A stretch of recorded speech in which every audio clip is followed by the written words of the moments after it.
Ah, excellent. I'm alive. I'm here now. And happy to see everyone. And just making sure that my levels are actually registering. They are. Yay. Oh, hello, Helsing Ghost. So, pray pardon me as I just get myself situated. It's been a full day, and so I'm glad to be here, but I am just a little bit tired. Still, these streams always add a little vim and vigor. So let's begin with a couple shoutouts. First of all, before this stream even started, I have some new followers, including, let's see here, new Twitch user 89, Autumn Companion, Daring Do 16, and just about half an hour ago, Icy Cookie. So thank you all for following. I greatly appreciate it. And who do we have in yon chat? I see Komotra Steel. Good to see you again. Little Heart Raccoon, Actual Aspie NC, who's difficult to tag in the chat. I think you have a different screen name. Let's see here. I know that there's a Preston Cox in the chat, and Enderpup, and Jude 3300, and Norma Ruiz Gallardo, always offering the phonetic spelling, greatly appreciated, and Champ to Stay. And let's see here. Just looking for some other. Oh, Crimson Rain and Seth Moss 20. Good to see you both. Thank you. Gojeline 91. Oh, and just now, Aura Drac. I almost said Dark. Aura Drac is now following. Thank you, Aura. Let's see here. I see a Pokemon Fire Eevee. And, of course, Trinary. Who's, I'm going to say it right now, Charlie's probably going to spoil me. Jays Trinary. Jays. And Chris Blessings. Chris was very kind. She sent me a collection of cheeses and chocolates, and I've been actually enjoying those said chocolates recently.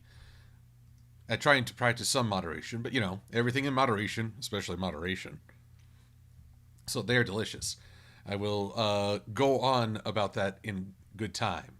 And Battlecross and Evangelion 007. Oh, and I see the Doctor. Oh, Trinary. Jeez. God, you're so generous. Ha.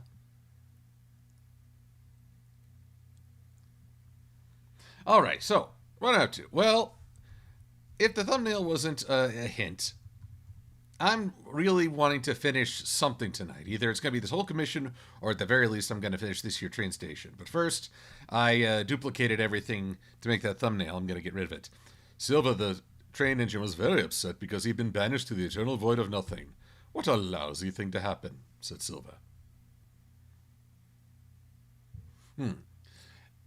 And yes, I see Riverdale and CatG9917. With a surprise raid. I'm being raided. This is over on the Twitch. Oh, and also Cat G and Hysteria Rogers are hosting me. Much appreciated. Well, Furcorn Nick, I am doing well. It's like I say, it's been a full day, so engine's a little spent, but streaming and art usually help get me energized again. Also, maybe a little caffeine while I'm at it. So, first off, let's talk about my new mortal enemy, clouds. Because I swear, My Little Pony has these great clouds, these wonderful swirls of color and just lighter tints. But good gravy. When you get down to it, these are way more complicated than they first look. I mean, how many tones? You got a little bit of a highlight of gold almost? And then, oh look, this isn't even lining up. See, I'm having to redo my own work because of the torment that these clouds ensue. Why did they make them so curly? I no longer watch clouds to see if I can spot shapes. I just watch them because I know. Oh, I know. They'll kill us all. And they're never there on a hot day when you need them. Oh, Aradrak, I did see your tweet about the Magic the Gathering deck, but I don't want to say too much because I'm hoping to get a little something going around that. I don't want to spoil the discussion. So I am aware that someone at Wizards of the is it still Wizards of the Coast who makes Magic the Gathering? They have very fine taste in names, but I'll say no more. And let's see here.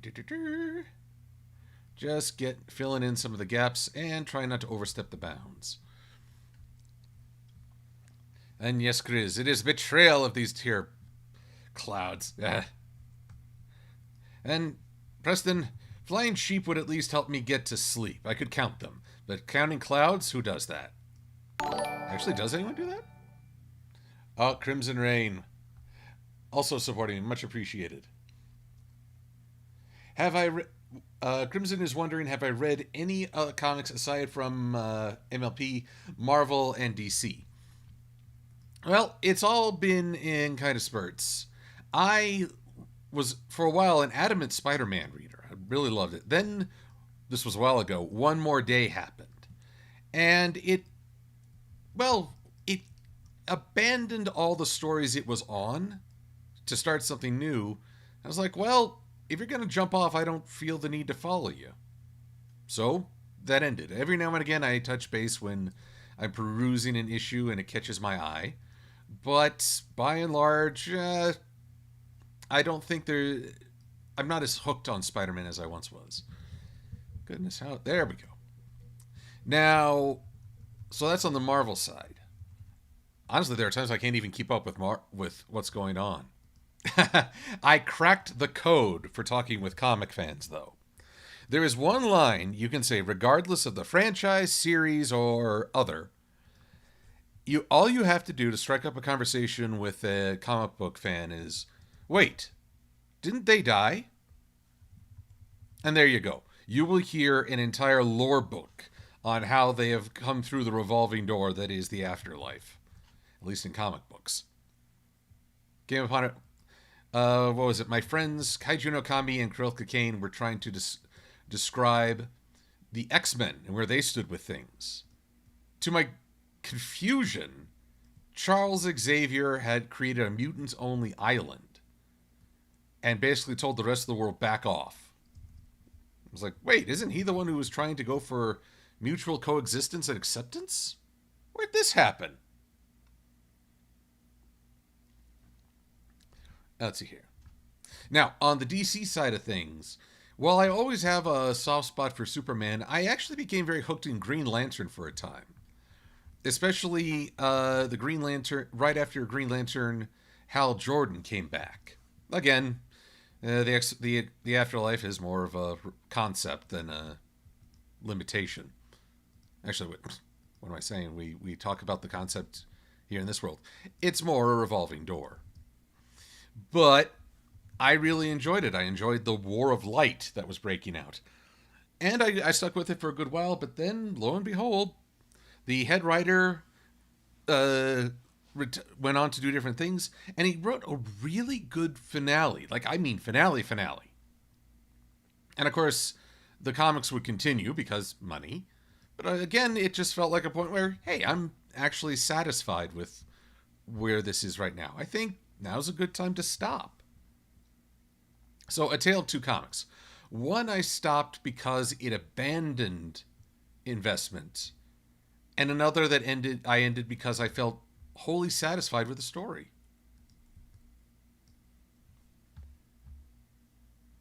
Oh, River, you've been playing Overwatch. Well, I'll tell you true. I learned just last night, Doomfist, my favorite character to play, can now punch up. Used to be his rocket fist was horizontal only, and that was very difficult to master. I don't think I ever truly, mastered it. But now you can actually aim it up and down. Oh, I want to try it again. Oh, hello, Crystal 20 Delight. Gojuline 91. Neither. I will have neither Burger King nor McDonald's. I actually concluded a long workday by having a Five Guys. Although I have heard that they're going out of business. I don't know. Or at least they're closing some locations, in which case, enjoy it while I can. No. My family used to gather every Saturday at McDonald's. My dad would have work, And this was sort of a gathering point before we all tackled the rest of the day. And I enjoyed it for that. But at the end of the day, it's still, McDonald's. Nothing too celebratory. Crimson, please don't take my speculation. I had heard something about Five Guys in closing locations. I don't know if that's the truth. Again, rumor. I really shouldn't rumor monger. I will say, I do have a fond memory of the Five Guys in Baltimore, which was sort of a fallback during BronyCon for so many people. Oh, Nuclear Rainbine? Nuclear Rainbine. Welcome. The Five Guys there, it was a fallback. I would see that they post like drawings people had made, especially of My Little Pony, saying thank you for serving us during this convention. And it was a good place to gather, to just catch up and refuel. It was, I think, gone for the final 2 BronyCons, which I thought, well, that's kind of a bummer. But I enjoyed it for the time that was. Why can I not see? Oh, I'm still in the opacity. There we go. Speaking of opacity, boop. It's still there. It's just very faint. Very, very faint. Let's see here. My goodness, I'm having trouble with people's names tonight. Connor Cartatepe. Cartaltepe. How did you can't get kill powers by outside naturally causes like being nuked by a rainbow? Science? I'll have to come back to that one. Let's see here. Chat to stay wondering. If you could improve one of the designs of one of the MLP characters, which one would you improve? I'm usually a big fan of the various designs. So, who do I think could do with a makeover? We're giving each other makeovers. Gosh, I mean, for so many of these characters, I feel like that look is iconic. I would be very hesitant to change it. But I'm trying to think. There must have been a character that's like, oh god, okay, does Dishwater Slog count? I mean, I know that's Pony Life. I actually showed that episode to some friends who hadn't even seen the episode title card that shows him, and one of my friends says, "Who is he? I hate it." And no, that's me just cracking a soda bottle. So I guess having an episode where he cleaned up his act would be rather gratifying, as maybe a finale. But I think that's it.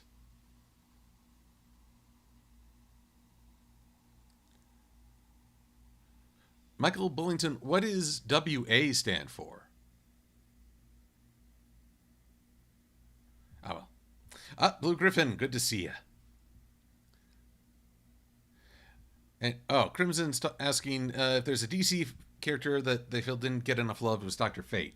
Like, I'm gotta be honest. After Young Justice, Dr. Fate was much less appealing because he is, in essence, a body snatcher.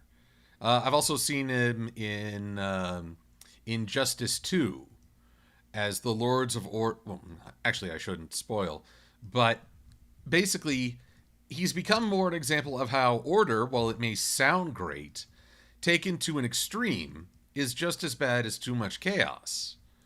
Very often, it's about keeping the balance between the two, the harmony, if you will. That absolute order is stagnation and maybe destruction. So I guess in that way, he's a good example, but he's a hard character for me to root for. Maybe if he teamed up with a more willing subject than say his somewhat hostage host in Young Justice. Tristan Milner, you know of the Vorlons. Although, well, Kosh was always a cool dude. Granted, he maybe took up residence when he shouldn't, or without asking. But at the end of the day, he was a good egg. Or shell. Take what you will. Preston, T-Rex in Ponyville? Actually, you may be behind. You haven't seen Flutter Rex in the comics. Yes, there was a T-Rex yellow with Fluttershy's cutie mark. Why? I don't know. But it was awesome. Oh, yes, thank you, Liam. I've seen clips of the Bad Batch, mostly out of curiosity. But, again, I haven't had much time this week for much of anything. I mean, a coworker was on vacation for half the week, and he very specific, don't call me. So, and then another coworker ended up being sick. So, we were pulling double duty this week, and I'm like, yeah, I'll sleep someday. So, managed to cover. We got through it. But, yeah, it is exhaustion.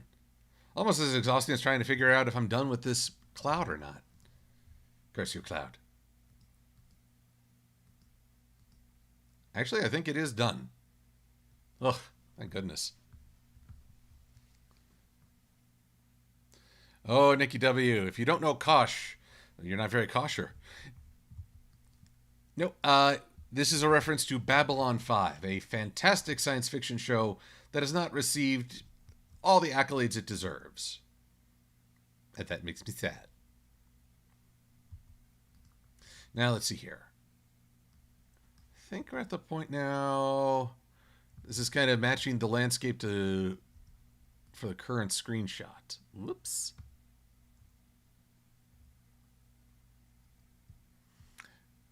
Go ahead, Trinary. Steel kosher. It's very... Granted, it may not be the most sensitive thing to say, but I'm hoping people will understand.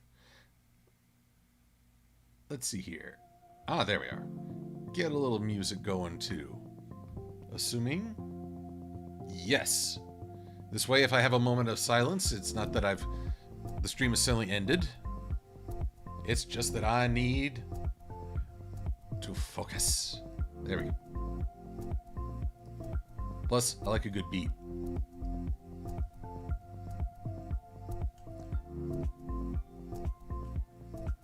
Actually, this is kind of funny, trying to sync this up with the screenshot.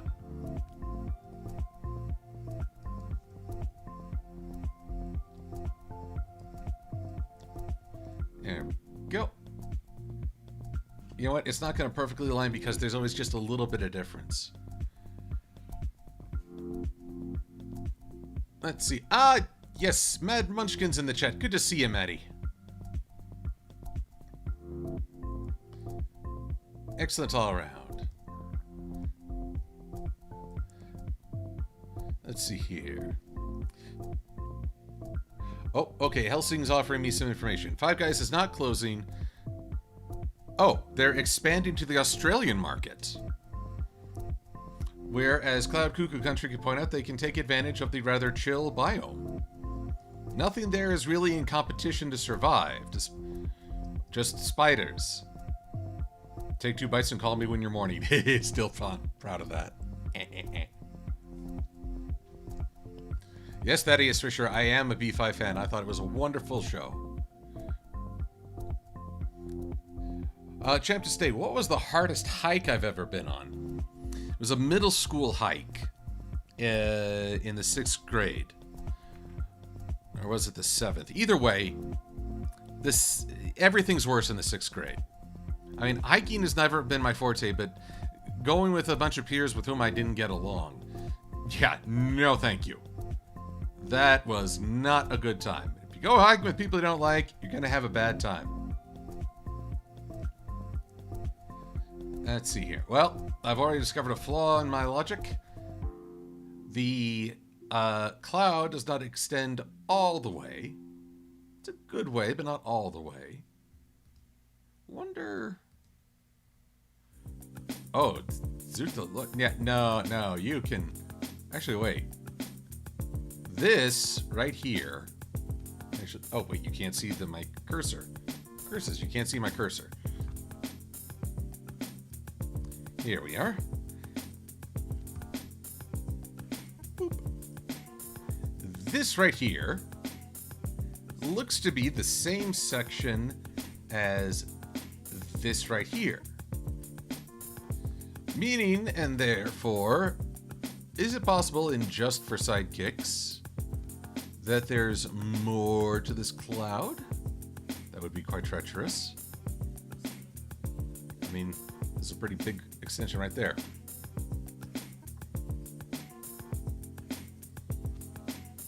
Let's see here.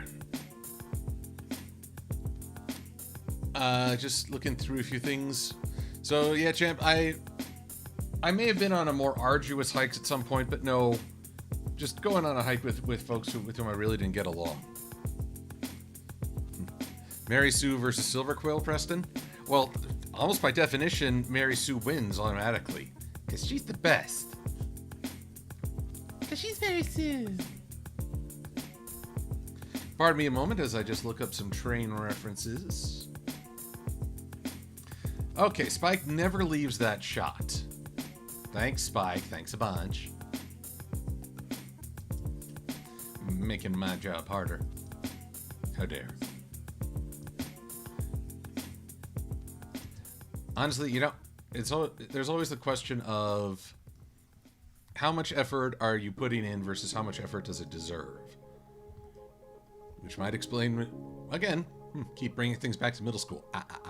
Nah. I'm glad Pokemon Fire Eevee knows that clouds are evil.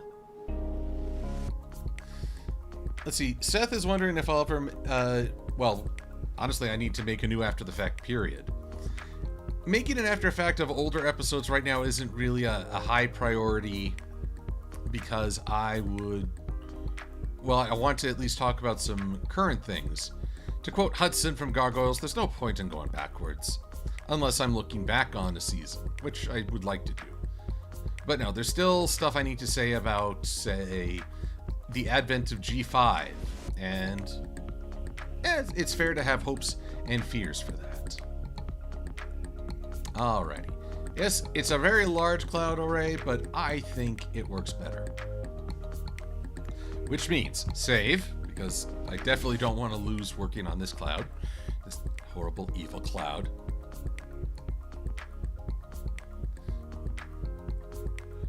Let's see here. I'm just scrolling back because I'm not sure. I asked a question of an audience member, and I'm not sure I ever saw an answer. But that's okay. Let's see here. Just look through. River is wondering what Mary Sue would look like if she was in a TF2 uniform. Gosh, who is the lady who actually employs the mercenaries? I feel like she would dress up as them. That would be an interesting role for Mary Sue. Yeah, I actually own you all.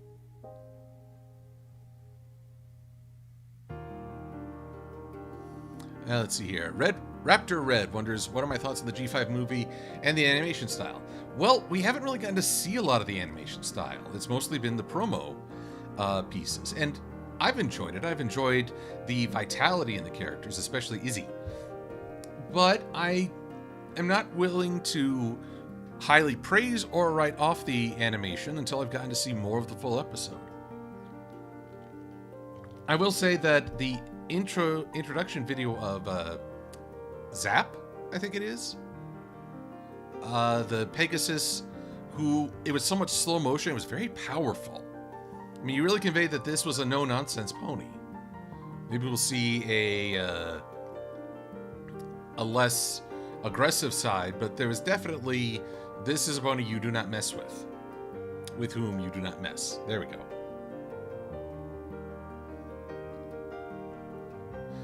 And let's see here.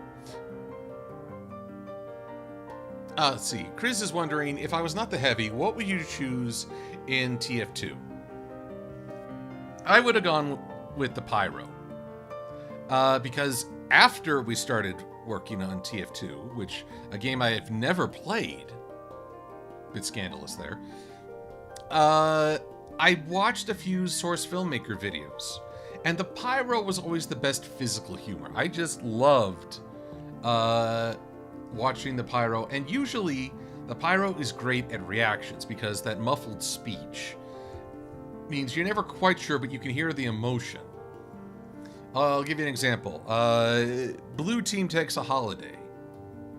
This is hard to describe because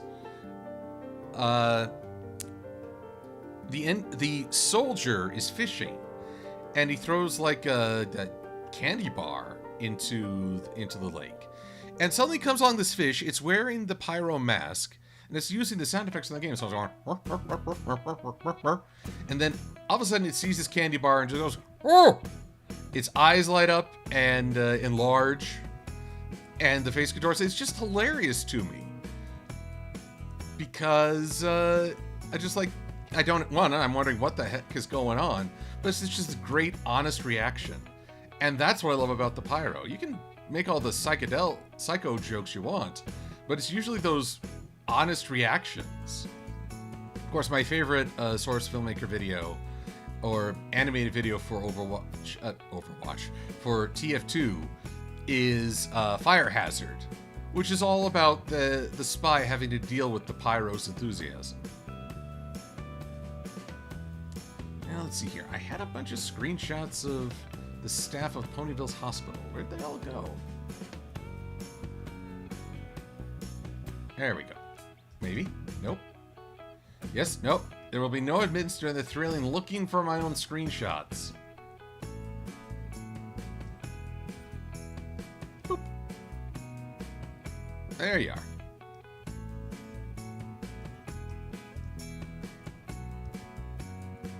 Nurse Snowheart, okay.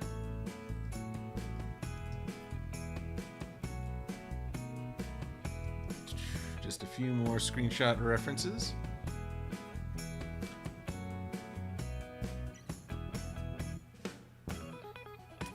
BW Rosas, yes, I've been out of the game on reviews for like 2 months, just because life really gave me the 1-2 punch for a while. But I've not given up. I will get back to after the fact and reviewing, and yes, both Dragon Dropped and Between Dark and Dawn are both episodes I want to talk about. If nothing else, I want to animate the Autobot/Dinobot Sludge, having it out with the My Little Pony Sludge, who is a total jerk.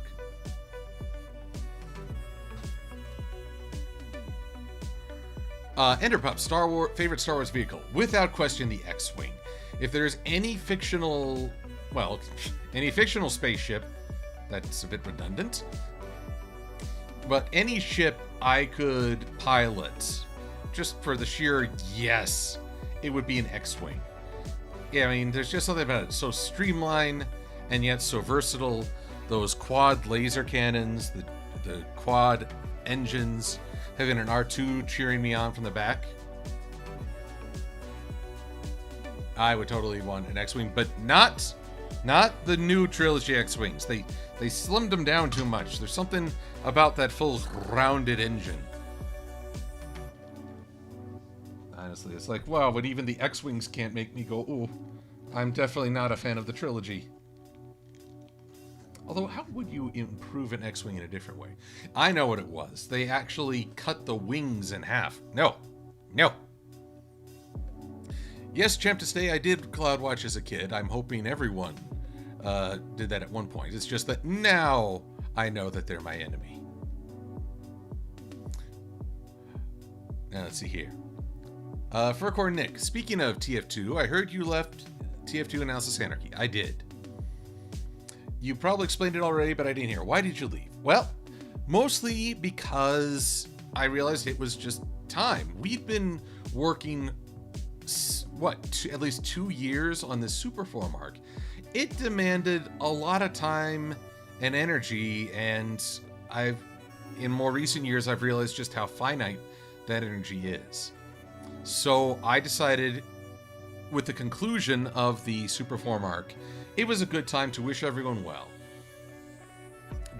I did not quit in anger or say nuts to you guys. I just said, this is a good stopping point. Thanks for having me. And if I can help out in some way down the line, we'll see.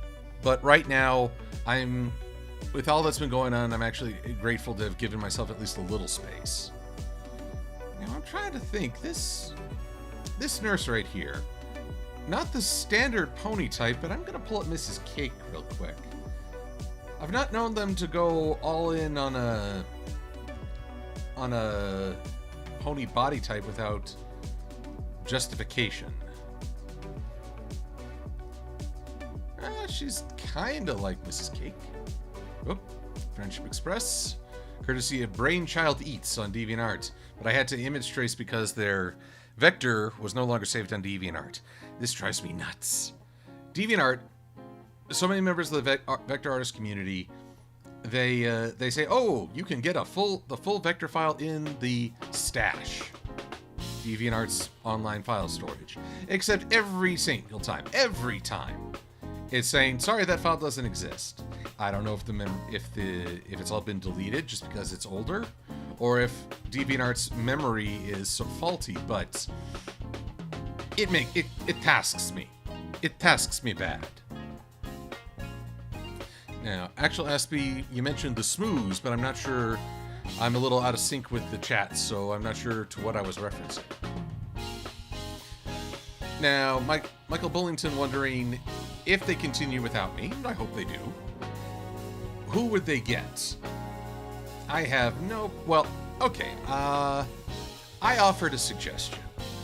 Because in some ways, this was almost an obvious choice. Tarek Dragon. He was the blue team heavy for 2 episodes. And he really enjoyed it. You know what? I think Mrs. Cake is a good reference, because I need a pony running. And it's always easier to build on what you got. But Tarek was the blue team heavy. Problem was, the joke was, as a full-size dragon, he was pretty OP. I suggested he take over as the red heavy, and that you give him, well, they give him a shrinking potion to eliminate the OP issue. Then he can just be a regular-sized dragon during matches and go back to his natural form if you give him like a power-up mushroom. Although now that I think about it, if you gave him a growth mushroom, how funny would it be if someone else got their hands on it? Let's see. BW Rosas asking 3 questions in 1. Have you ever thought about doing an after effect on spike times rarity by rarity shipping? No, because in my eyes, they are coming at it from 2 different angles. Rarity just thinks of Spike as a friend. And Spike, it's like his first crush. And I don't mean to be dismissive, but I feel like the age difference is too great there. And I know it's just saying, well, dragons live a very... Well, I'm envisioning what you say. Dragons live a very long time. A world where magic, things go a lot of different ways. So I mean not to discourage anyone who has innovative ideas around this ship, but to me, it's a crush first and foremost. And part of crushes is that you grow out of them. I'd be fine if Spike was just grew to see Rarity as a very important friend, which in many ways he already does. Now, let's see here. That was one question. Thoughts on that relationship? Okay. Any collab with Blissey coming? Oh, I don't want to give anything away. I actually need to get some lines to Bliss. That's as much as I'll say right now. But I have an idea. It will probably make her angry. Engine Boy 53. How's British Ninja? I haven't gotten to talk to him in quite some time. Other thing about TF2 is that we were rarely all on at the same time. So brainstorming was a very odd event. Very odd. I often found it was better to just start writing and script something out and then invite everyone to make changes.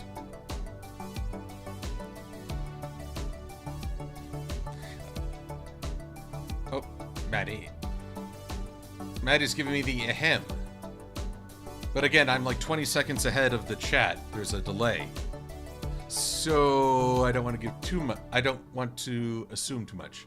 Oh, speaking of, yes. Maddie, I do want to continue our collab. We both were... Okay. We were actually kind of on medical instruction to not work on videos for a little bit. But Maddie and I are working on a little something, and yes, I want to continue that. So, yes, I will do my best to shoot you a message after the stream and just let you know. But the answer is yes, I do want to continue. I want to get back to it. Back in the saddle again. There we are. Oh, no. Just like, where's the other eye tone for this nurse? Oh, Cypher Snake. Maddie is engaged. And here's the thing. There are... I usually ship real-life people to drive them nuts. See, Lightning Bliss. I don't really ship people in real life in any serious capacity. Because, well, they have very real relationships and lives. Maddie is engaged, and I am confident that we will be celebrating her wedding very soon. So, no, but I'm not going to make any shipping jokes there. Sniper Nighter. Glad to see you. Oh, if I would ever switch my OC to another cartoon style, what cartoon would I switch it to? Well, I actually do have a Transformers OC in the works, still based on Silver-Quill, and an anime Quill. If I'm ever going to get to expand, I feel I can't rely on the pony design, but at the same time, I'm so fond of this. I put a lot of effort into it. It's been a part of my creative efforts for several years now. I could never just up and forget it. Yes, man, human malware has delayed things, but only delayed.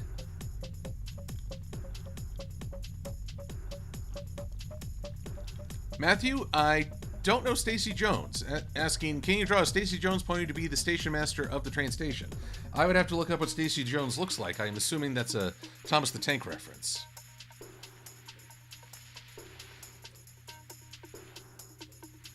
Oh dear, Seth. I just made my voice high pitch. If this is what it takes to be Mary Sue, then I'm in trouble. Based on what anime, asks Actual Aspie. Well, kind of vague, although having discovered the hippogriff in Fate Grand Order, I think that's the right anime. That might serve as a good inspiration. Actually, I'll show you guys a little something. My friend Sapphire Heartsong drew a Silver-Quill, her interpretation of an anime Silver-Quill. Let's see if I can find it. It's very well drawn, but it's a bit more bishoujo than I would like to go for. Now, where in the hay did I keep it? Where the hay? Honestly, I apologize. I feel like this stream is more Silver-Quill looking for files on his computer. There we go. It wasn't actually named, that's why.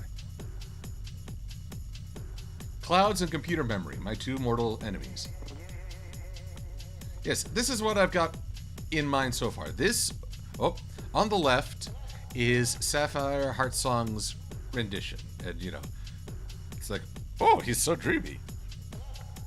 But on the right is what I've sketched out so far, what I've been thinking of. An anime Quill. I might find a compromise between the two, and this is before Fate Grand Order. Ergo, I want to give it some tries. There are elements I like I enjoy what Safi did with the fetlocks here, versus what I have over here. Also, maybe a little bit space around the eyes while I have the head feathers running right up against the eye. So, I'll compromise the two. It's like, I definitely would want thicker forelegs, as I feel like those would snap in a strong breeze. And then you could hear the song of my people, oh god, my legs! My legs! Preston, I've met Chrysalis in my reviews. I had a horde of ponies attack her. I'm weird like that.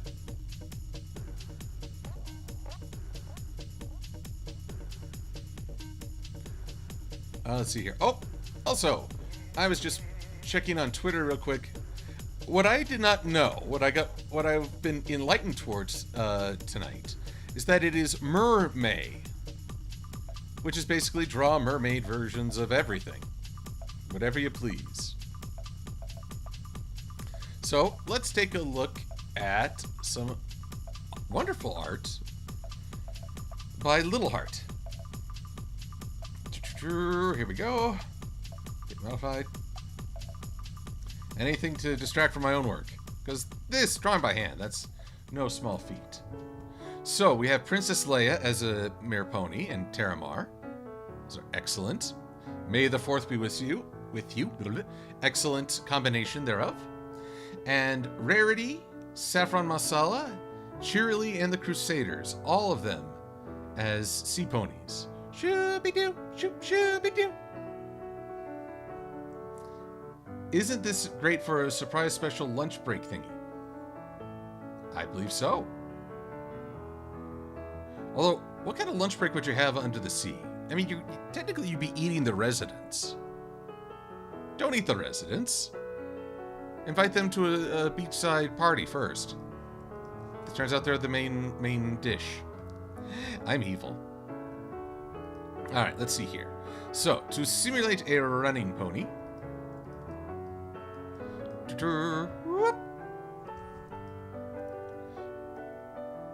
Now, speaking of Peppermint Production, well, no, speaking of Twitter, I should say, Peppermint Productions couldn't join us tonight, but asked me a question. Let's see if I can pull it up on the Twitters. There you are. Yeah, Peppermint Presents. Sorry. Part of brain fatigue is that I get names wrong very, very easily. Let's see here. What are the do's and don'ts when doing a collab? Boy, I'd probably make a whole video on just my experiences with that. People might say that I was the collab king, but honestly, I feel like I was sometimes at the mercy of them. Like, Season 5 reviews.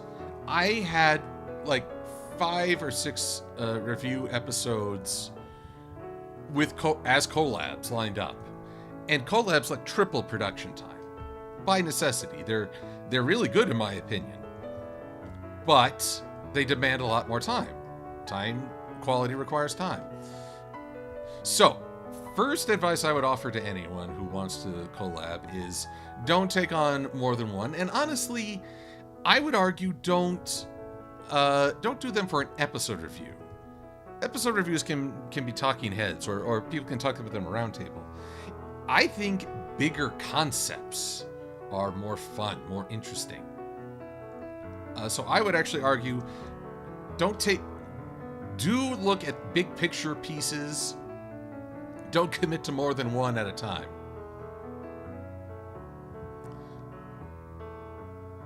And let's see here. Do look into the person with whom you're collabing. If they're not like someone you know in person, then I would argue give yourself permission to research, watch a few of their videos, really be sure, one, that this isn't just a person whom you think is worthy of wow, that sounds so judgmental. But basically, you feel like they deserve an investment of your time. Your time is important. And with that comes a certain need for quality. But also look into how they behave on social media, how they treat others. Be sure that this is a person you want to promote and lend support. And that you're not collaborating just for the sake of collaboration, or that you feel like, oh, I should. Should is a very dangerous word. And most of all, ask yourself do look into the dynamic that you want to affect with this person. Are you going to be taking opposite sides and arguing one way or the other? Are you just sharing random observations? Are you trying to have a good laugh over things? Some folks are great comedy partners, others are great discussion partners. Fantastic if you can get both in one, but be willing to adapt. Oh, and I will say the ultimate do practice improv. watch Whose Line Is It Anyway, look up maybe some YouTube videos on improv games. The idea here is that I did some improv in college, but I never inhaled. And because of that, I am a little bit better at reacting to other people and bouncing ideas. And because of that, because I have that versatility, I've been able to make some fun scenes with a lot of various collab partners. Oh, Trinary saying I reminded of Colin Mockery, which is a high compliment. Thank you. Oh, hello, Sean Peebles. Good to see you.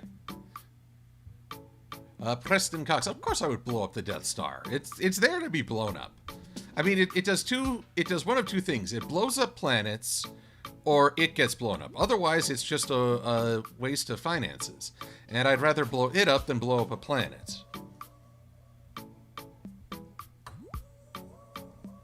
Let's see. You know, it's funny. I don't think I've ever seen Mrs. Cake run. She's... Although, no, wait, that's not true. I have seen her run, but it's usually just sort of this dash off screen, like blur lines. Boom! Oh, wait, I can do better. Off like a shot. There we go.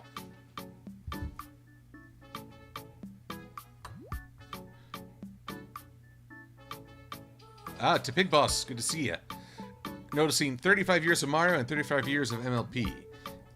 Well, apparently I was there for the start of both. Though I was more into Mario than I was MLP at first.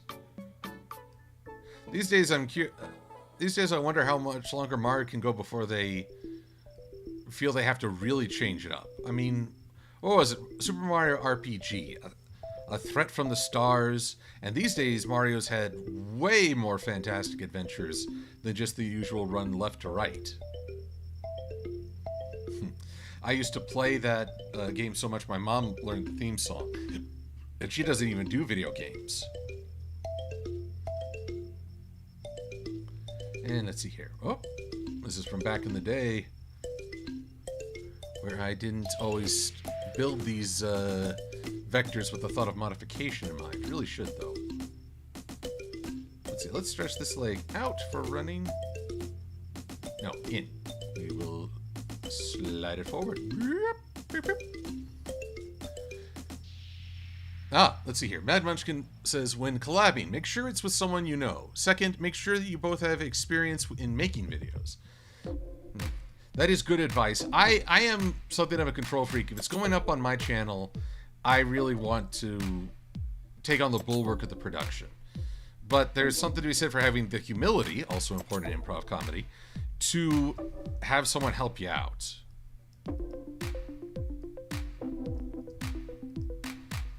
There we go.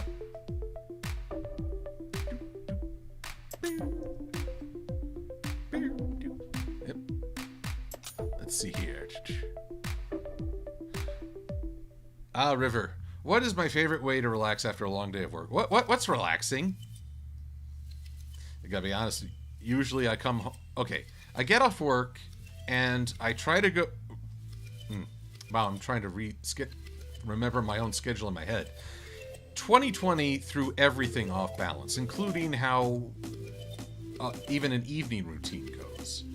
I'm kind of rediscovering what I used to do. So, after I get off work, I try to go to the gym and do either cardio or a training session. Only last week have I resumed going to a gym in person. I'm fully vaccinated, and I got a mask that's designed more for workouts. It doesn't cover... It still covers the mouth, but there's a extended, kind of like a beak, an extended portion so that the mask and filter don't cover your mouth and make it harder to breathe during really strenuous. Try doing that with a regular mask, and man, I felt like I was being suffocated. So, I do that, then I get home, make some dinner. Last several weeks, my evenings have been spent trying to work on comics, and I will go into full rant mode on that shortly. But, usually I like to vector draw, or maybe just image surf. I I like collecting images of science fiction and fantasy, fantasy characters, locations, anything that might inspire a story. And I have just this big old folder of it. So sometimes I get a little lost, or I just check out some videos on YouTube. Mostly I've been running all day and trying to get my brain keeping up with the pace of everything. Now I kind of need to turn it off. But that's been less an option because of comics, as I say. I don't know if everyone knows this.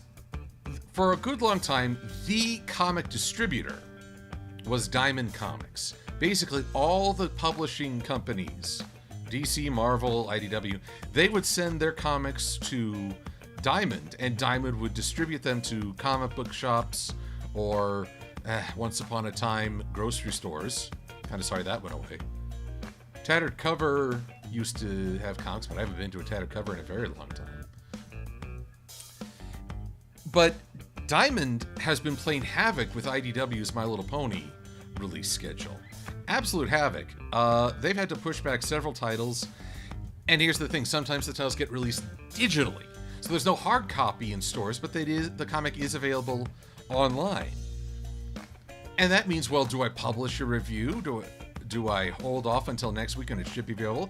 Oops, nope, they didn't set the release for next week, even though it's absolutely ready to go. No, they pushed it back 3 weeks. Oh, well, fiddle-dee-dee. I put in all that time for nothing. So, yeah, I get a little bitter. Bitter Betty. So, Diamond Comics, there's a reason why Marvel and DC, I think, are looking to make their own distributions. Diamond, during Human Malware, really did not adapt to the situation with any awareness or concern for its customers. And honestly, given the rather terrible job they've been doing with IDW's properties, I think having a different arrival, something to break this monopoly, would be entirely beneficial. Maybe not to Diamond, but to everyone else. Yes. Trinary points out SF Debris and his series The Rise and Fall of the Comic Empire. It's a very well-researched history of the comics industry and all that happened with it. For good and ill. Comics have never quite been as big as they were, which is unfortunate. At the same time, they keep producing. Though I'll say this, in both My Little Pony and Star Wars, there have been accusations of tracing, and especially egregious. We've had some moments in My Little Pony where, say, fan art was mistaken as official source work and used as a reference. In Star Wars, there are accusations that artists took fan art, including fan-made ships, and drew them. They even took, like, fan models, and even drew the pegs used to put them on display stands. And I think people are right to decry this, but there's something I also want folks to consider. What forces or what pressures are there to make a comic book artist feel like they have to do this? Is it possible that this is a symptom of a larger problem? In which case, I think it's good to look into this and talk about the deadlines they face and the workload. Because while I don't condone tracing or taking someone else's work and presenting it as your own, Maddie and I talked about this a little, that tracing to improve your skills is one thing. Tracing in an official publication is something very different. But I don't condone what they did, but at the same time I say, is there more to this than I know? Is there a deeper story that of which I'm not aware? And I feel like that's always an important question to ask. It helps you from being bamboozled. Gojuly91, wondering if I've ever seen The Rocketeer, the Disney movie, the live action from years ago? I have. I thought it was really fun. I know that the comics brought it back at one point. I haven't read it, though. So I'm not sure of what quality it is now. Or, Preston was asking earlier if I had seen the new Adventures of Lassie, and I was like, there's a new Adventures? Did Natural Selection finally catch up with Timmy? But mostly, I haven't seen anything new with the Rocketeer or Lassie.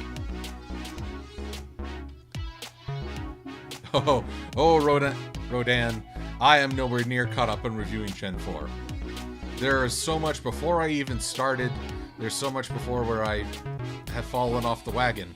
There's still much more to cover. So no, I'm by no means done. And even if G5 is in full swing, I think talking about G4 is still worth it. Maybe to talk about differences, maybe to appreciate what was, what could be, or just the simple fact that just because something you like has run its course doesn't mean you automatically stop liking it. Let's see here. Separate Nighter, do you think anything should be allowed in fiction, or should there be limitations? Oh boy. Man, I wish there was a hard and fast rule, but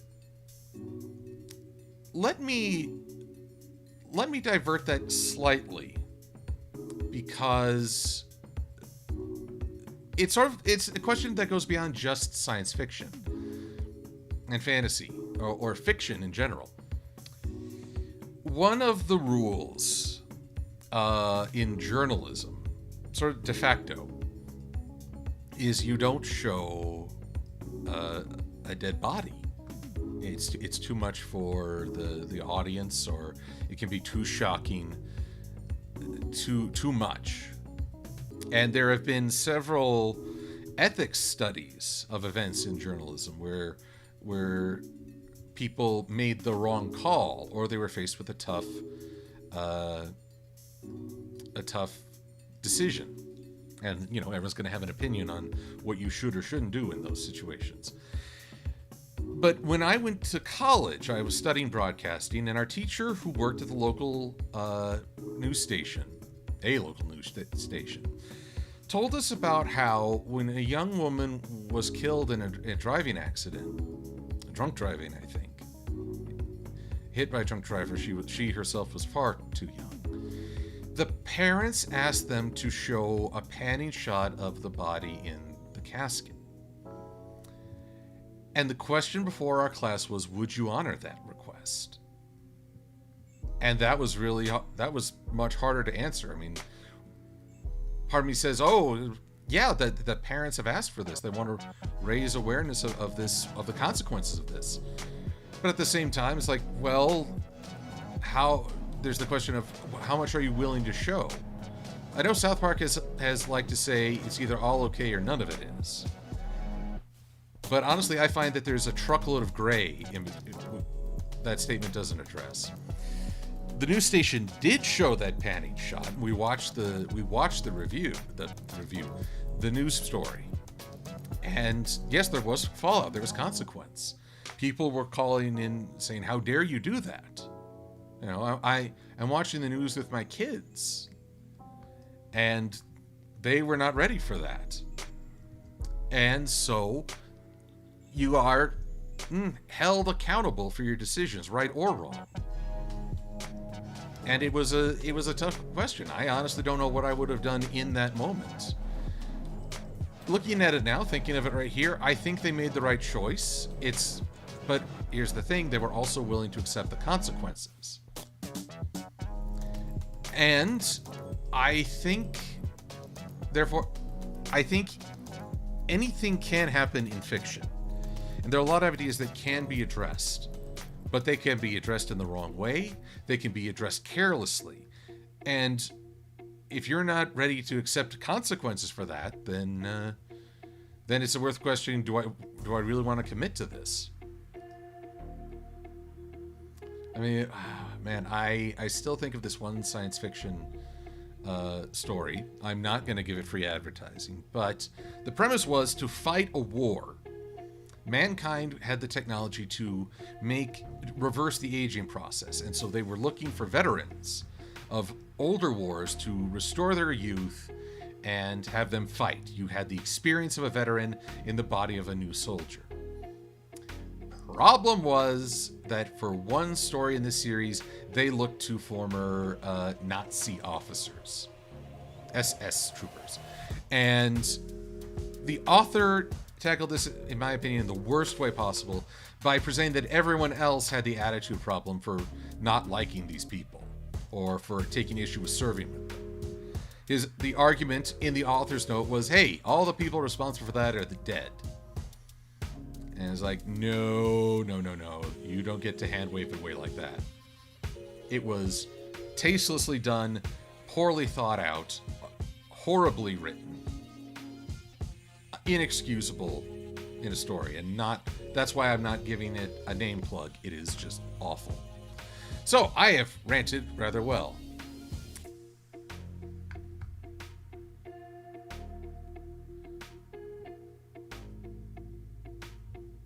Let's see here. Oh, I've told this story before. I think Trinary knows what I'm talking about, even before I went in depth.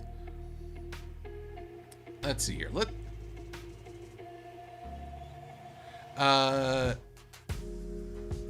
see here. Let's have a little something funner.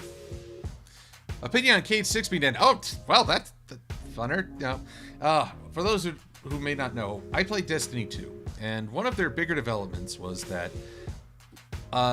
Cade 6, this non-player character who gives you missions, was killed off in a storyline. And it was a big to-do. Not only because it drove a rift within the characters of the story and became a very big motivator, it also changed the dynamic of the game. I will say that Cade was one of the funnest characters in it, so why does Destiny keep removing the fun characters? You gotta take some of the bland ones away to balance the teams. But honestly, he was the most fleshed out of the NPCs, so it makes a certain kind of sense. At the same time, it's become so overriding an event. Like, every new event harkens back to that. I almost feel like it's overdone at this point. Thank goodness they introduced the Crow, who is a new NPC who has a really great backstory, but funny enough, it too ties back to Cade. Oh, C64. The Transmog fiasco. This is also Destiny 2 related. They're basically introducing a system where you can change the look of your armor to look like any other armor, allowing for really diverse customization, but they've rigged it in such a way that it's going to encourage you to spend actual money. And that is the problem with online games, in my eyes. More and more, it's becoming the trend, how can this be monetized? So that even a quote-unquote free-to-play game is going for your wallet. And cosmetics do matter. As someone who enjoys fantasy and envisioning, I like to have a distinct character. Early on, when I was just starting Destiny 1, I played a match randomly, and I saw a person who had the exact same armor as I, because we were both like really low level. It was only you had very limited choices at the start, and the only difference was a couple shaders that they'd used back when shaders affected the whole armor. And so I really wanted to feel like this was my character. So I was looking to get a distinct look. So, Transmog, good idea. Limiting it to encourage in-game purchases, terribly unethical. And should not be encouraged. Oh, let's see here. You're right, C64. All of Crow's dialogue is ironic statement. Riverdale. I drink tea. Usually some sleepy time at the end of the day. Paradoxically, I tried starting the day with tea, but it would actually make me sleepy. I think I've actually conditioned myself. But anyway. Green tea, chamomile, and peppermint. Best ones. Oh, when you got a cold, there's this tea called Throat Coat. Oh, it is a lifesaver. But not a lifesaver For real, that's branding. Hello, retired Princess Celestia. I'm glad you enjoy my videos. Oh, favorite Pop-Tarts, Ender Pup. I'm going to cheat and say s'mores. But I haven't had that in forever. And it's probably a good thing. Let's see here. Rainbow Hooves 521. Since G5 is connected with G4, who do you want to return if they do return? I realize this might sound like a dodge. I don't want G4 characters to return because what I've learned about G5 and the story setting, it's going to be much more palatable if our heroines from G4 are historical figures, but not around in the current setting. If they were, then the setting would actually take on a foul and in some ways disrespectful tone. They need to be part of the history/mythology of this new setting, or at least this new timeline. And therefore, as much as I enjoy them, I wouldn't want them just saying, oh, I've been here all along, or I was just off screen. Hey, Twilight, I thought you were dead. Nope.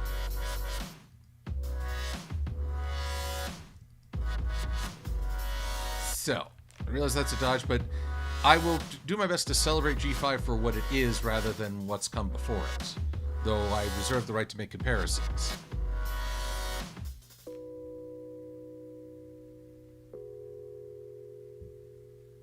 Let's see here. Evangelion 007. Was there a universal explanation for why Celestia and Luna decided to retire? Well, other than it was rather arbitrary from Celestia. Basically, Twilight was doing such a good job, they decided she could handle it full time. I think that was dissatisfying for many, as it just felt out of nowhere, and it required Twilight to up and leave for Canterlot, or return to Canterlot, as it were. What would it have been like, say, if Ponyville became the new center of Pony Authority? Thank you, Screaming Cheerily. Your services are not required now.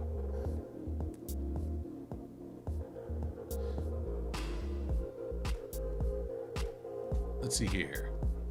Penny writes, I'm glad that you are joining me in the vectoring. It's, you know, it always looks like, oh, this is a simple character. This won't take long. It's not that simple. And it increases my respect for the production staff and all that they did. Now, Champ to Stay, have you given any unnamed characters in MLP names you think would fit them? Names that I think, honestly, the fandom has done such a good job of that. I've rarely had to. I'm trying to think if there's any. Let's see here. I gave one of the Celestias, the Canterlot guards on the night shift, the name Nightlight. Oh wait, that's Twilight's dad, isn't it? Dang it! So much more originality. I mean, it's Twilight Velvet and Nightlight, yeah. And then, of all things, I learned that there's a crystal pony who was named in the card game called Night. Oh. Champ, I gotta say, my questions to guests about have they watched Thomas the Tank, it hasn't really increased my knowledge of Thomas the Tank. Well, perhaps it raised my memory and awareness of it in pop culture, but I haven't really taken a greater interest in trains. The most passionate argument for trains, or the reason I better understood people's enthusiasm, was from my friend Sky, who talked about what trains meant, especially in Western expansion or to remote settlements. A train was this beacon bearing both supplies, resources, workers, and new human power, and basically a connection to the rest of the world. We take that for granted now, as at least here in America we have several means of transport that make the world seem a lot smaller, but back then, boy, just the hope that came with someone with that train, that puff of steam coming down the track. So that very impassioned argument made me appreciate trains more. But I can't say I've become more of a train enthusiast. Honestly, those lines I quoted from Thomas are really from Yu-Gi-Oh! Abridged, when they showed a Blue Eyes train. And little Grebo had fun with that, I tell you what.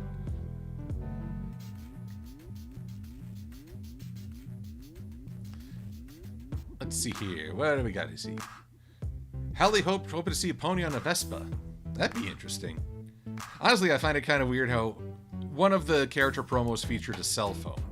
And for at least a week, the fandom was like, oh my god, there's a cell phone! It's like, yeah, we've seen modern tech in My Little Pony, but it's usually underplayed. Case in point, headsets are a big thing in Equestria. Makes sense. But we never like, oh my god, they have headsets, what is this? I don't even. They have arcade games, they have televisions. Maybe one of the big things is that the technology is not in the driver's seat, pun intended. That very often the ponies still do things unrelated to technology, including just stargazing. Although they use a telescope, that is technology. But perhaps electricity-driven technology is not the biggest thing right now.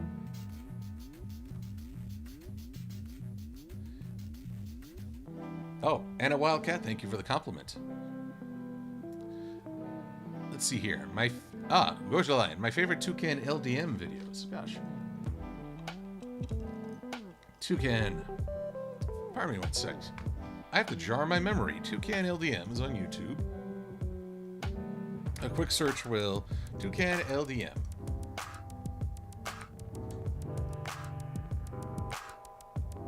Yes, Toucan does a lot of crossover videos. Trying to remember. Truth be told, I haven't watched as many. They do a lot of Meet the. Well, I'll have to rack my brains on that for a little while. Let's see here. Champ to stay. I find tomato sauce on pizza is my fave.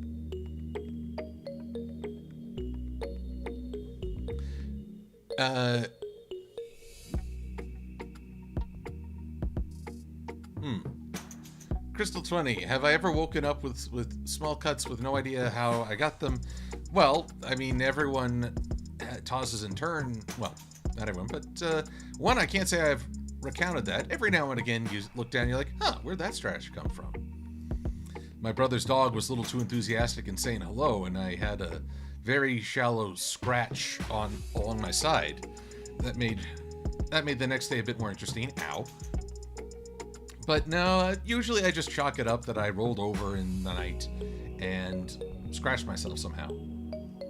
And at worst, I just look around to make sure there's nothing, really sharp nearby. Let's see here. Champ Stay wondering which episode of Yu-Gi-Oh! Bridge has the Blue Eyes train. I believe it's called It's a Mad, Mad, Mad, Mad Virtual World. Or was it Oh Mokuba, Where Art Thou? It takes place during the filler arc of Season 3. Which went on... it's actually kind of fun after you know how Battle City ends and you've watched it. At the time that filler arc came out, you're like, no, get back to the tournament!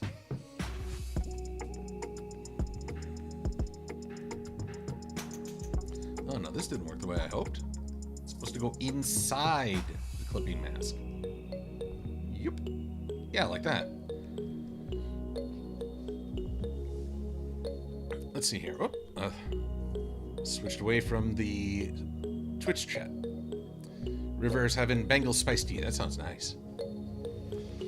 Little Heart. Have I ever dropped a plate of spaghetti? Little Heart, I have dropped food.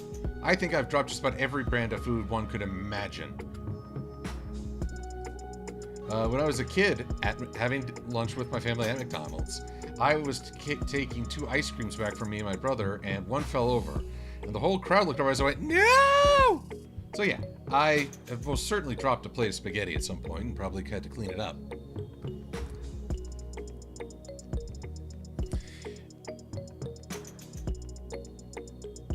Rodan, you're wondering, the future of TF2 in the G5 style, I don't know. I'm not in on TF2 anymore.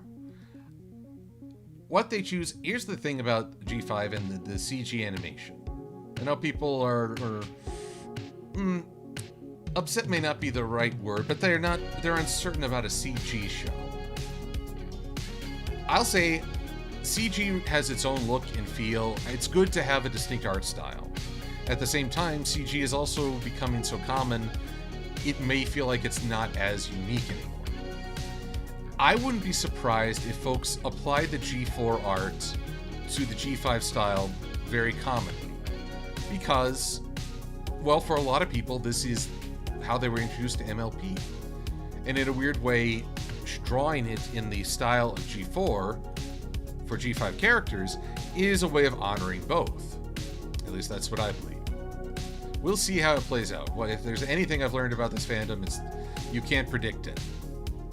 Heck, Season 4 premiere, I didn't think Twilight King was going to be that big a deal, but whoop! Here we go.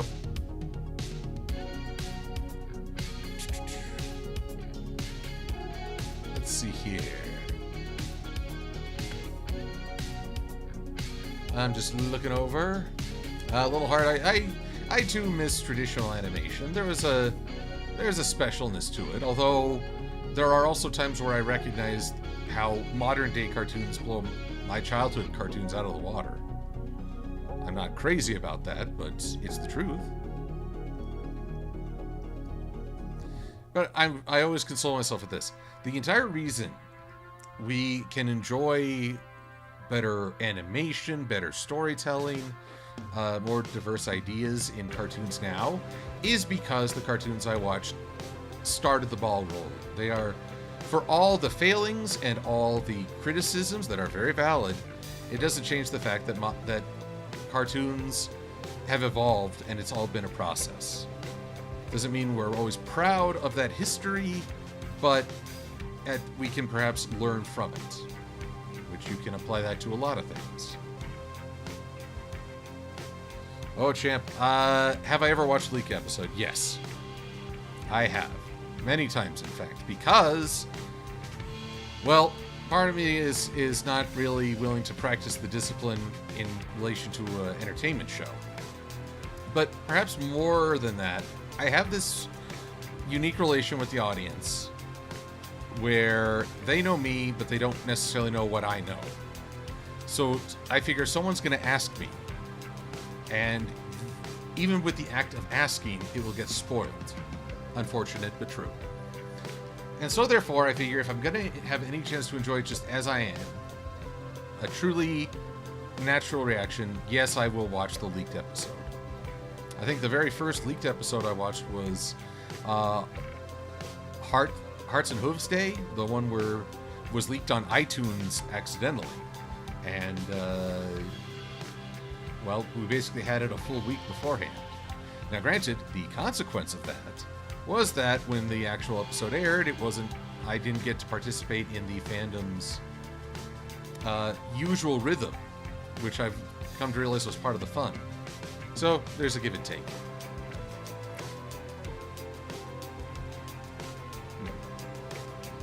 Hold on a sec. Just curious to anyone over on the Twitch. Just seeing if anyone has made a recent comment. Nope. Bengal Spice Tea was the last one. Okay, that's good. Well, I'm just glad to know that. Don't want to miss out on people asking questions. Here we go.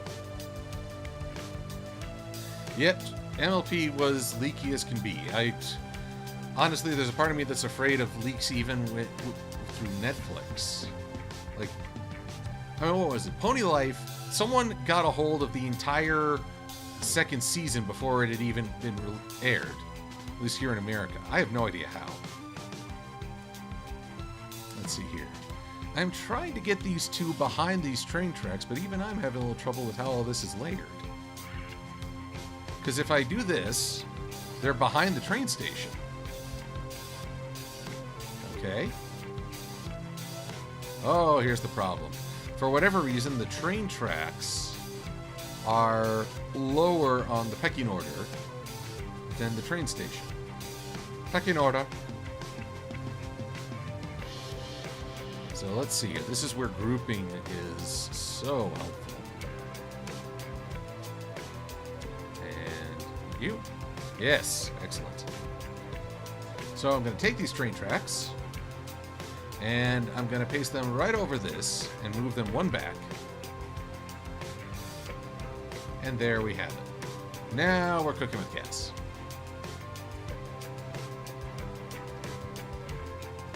Much better.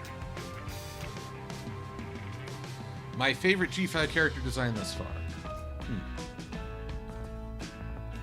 My favorite character design thus far. I will say Zap looks very powerful in her introduction, so I definitely liked her design in that moment. But I think Sunny's design, maybe because I see some reminiscence of Scootaloo in it.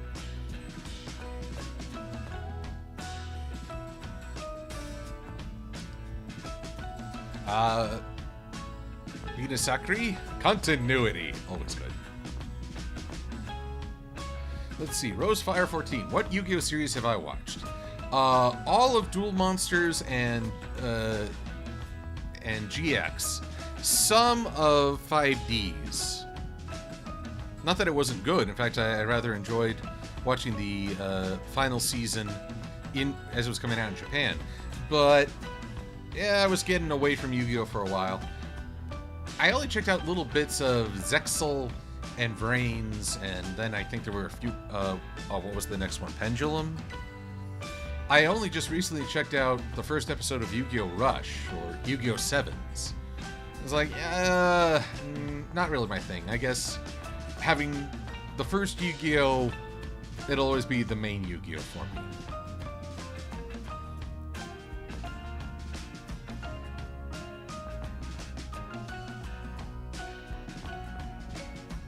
Oh my god, Haley Hope, no. I said cooking with gas, not cooking with cats.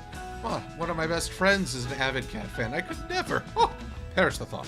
Perish. Welcome back, Jude.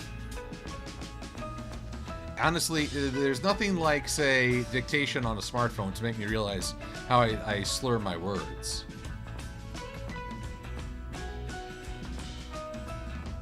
Honestly, though I kind of wonder if anyone this past Wednesday was like, Happy Sink of the Mayo.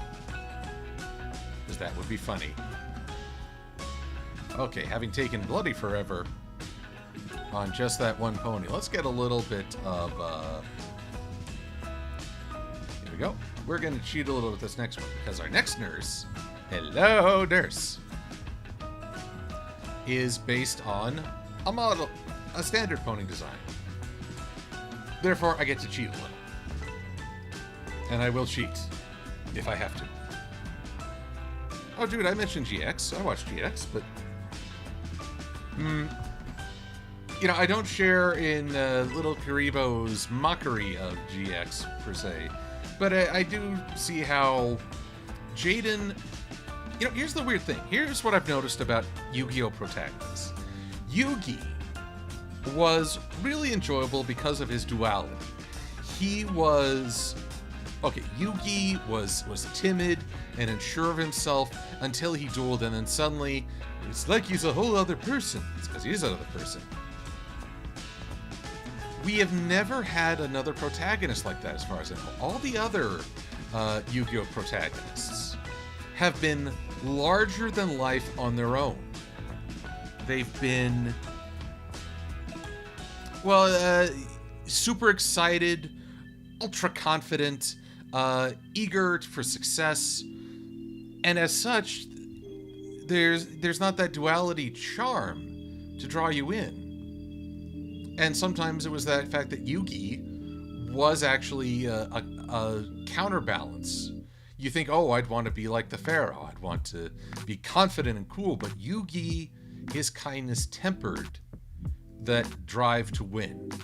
Didn't make him weak, just made him kinder.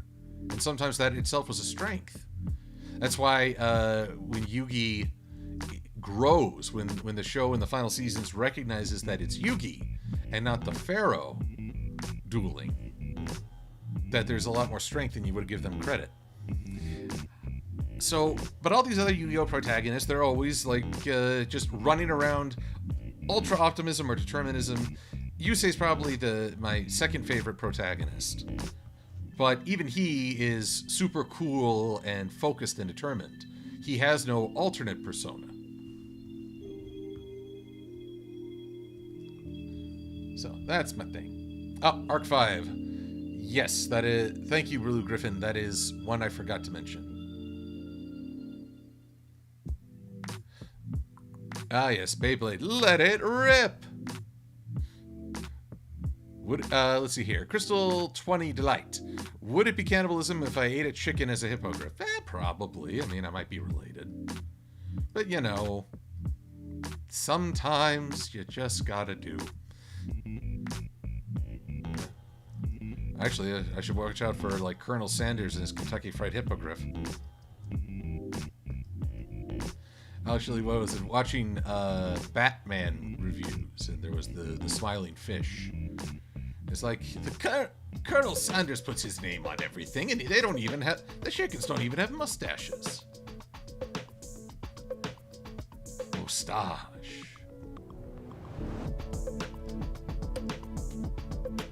Let's see here. How can I do this? Get rid of you. Boop. Not quite there yet. See, this is why I gain respect. Even when it's just sort of a stock character, they add little twists to make the character more unique. And the more unique, the better off. Actually, you know what? I don't think this hair-netted pony has a fandom name. Wonder if we could name her right now. What's a good nurse pony name? And I'm gonna say right now, Hello Nurse is verboten.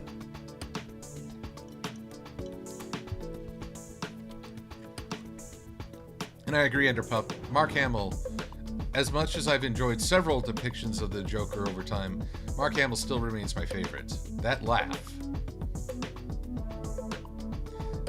Though it's kind of weird that he was actually the second casting for the Joker. I'd forgotten that. Goldie Luffy. What famous artist, dead or alive, would I want to meet? Famous artist... I think I'd like to meet Pablo Picasso. Just to try and understand things a little bit better. Was at an art exhibit, and they had a piece he did, which was basically seeing how paint splattered on the canvas. It looked chaotic. It looked like something, honestly, one could argue that a child could achieve the same effect unintentionally. But, well, maybe that's only a surface level impression. And as such, I'd like to get to know the guy a little bit better. See how he interpreted things. Actually, one of his pieces was done in anger over the plight of his home country and the treatment of its people. And understanding how to translate your feelings into art like that would be a very welcome experience. And I think now learning from someone so adept at it would be fantastic. That is, you know, one thing I don't know though, was Picasso a good teacher? Because sometimes really great artists and authors are really bad teachers. They just don't have the patience. At which point you say, hey, I like your work, but I don't want to work with you. Because, hey, I mean, if it's diminishing your enthusiasm or diminishing your own confidence, I don't think it's a worthwhile experience.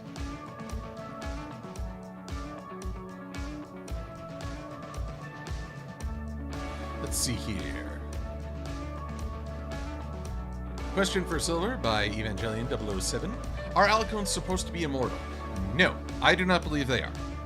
Or I should say I do not think they are. There's a very easy to mistake longevity with immortality. They're not. I don't think they're meant to go on forever. They certainly have longer lifespans than one would expect, but I don't believe for a minute that they are immortal. Partly because part of harmony is letting go and moving on. It would be contrary to the entire idea if you had a static, fixed character who never aged or never confronted it. We will likely not see Celestia or Luna contend with that, but I think they know. And believe me, I've seen so many stories where the phrase "immortality is a curse" is extracted on. Honestly, I'm kind of hungry for a story where someone says, "Yeah, immortality carries its weight, but look at what is happening right now." I feel the same excitement I did 100 years ago. Or, because history is often seems cyclical, would someone with that longevity say, "Yeah, you want to know how this is going to go? Here's how it's going to go." I can only... Okay, I'll give you all an example with human malware. No, we did not have an immortal warning us. That would have been handy. No, this was Ben Yahtzee Croshaw on his Zero Punctuation doing a historical piece on World of Warcraft, where due to a coding glitch, a plague that was part of the game's features would still follow you into town and infect people in the hub. And through the glory of hindsight, you realize that how people reacted in a myriad of ways was a hint of how we would react to human malware. So when I say history is cyclical, that's what I mean. You can kind of glimpse the future if you understand what's come before and what might drive people. I mean, honestly, I think in history or mythology, someone who was hailed as a prophet might have been someone who just had a good understanding of history and could say, "Hey, I know what's coming here."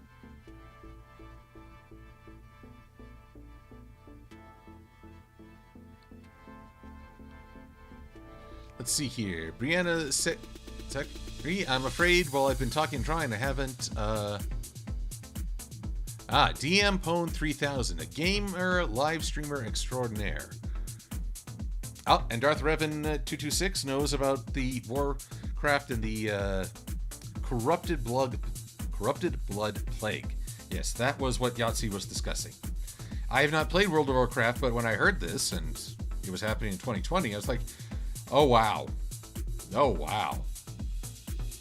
Honestly, I wonder if sociologists are going to double back and explore that with perhaps some greater appreciation or curiosity, a microcosm of what we've experienced now. Or will the prevailing dismissal was, oh, it's just a video game.